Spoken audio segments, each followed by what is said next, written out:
महादेवी महाशक्तिं भवानीं भववल्लभां भवातिभञ्जनकरीं वन्दे त्वां लोकमातरं भक्तप्रियां भक्तिगम्यां भक्तानां कीर्तिवार्धिकां भवप्रियां सतीं देवीं वन्दे त्वां भक्तवत्सलाम् अन्नपूर्णां सदा पूर्णां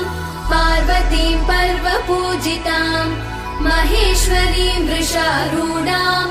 वन्दे त्वां परमेश्वरीं कालरात्रिं महारात्रिं मोहरात्रिं जनेश्वरीं शिवकान्तां शम्भुशक्तिं वन्दे त्वां जननीमुमां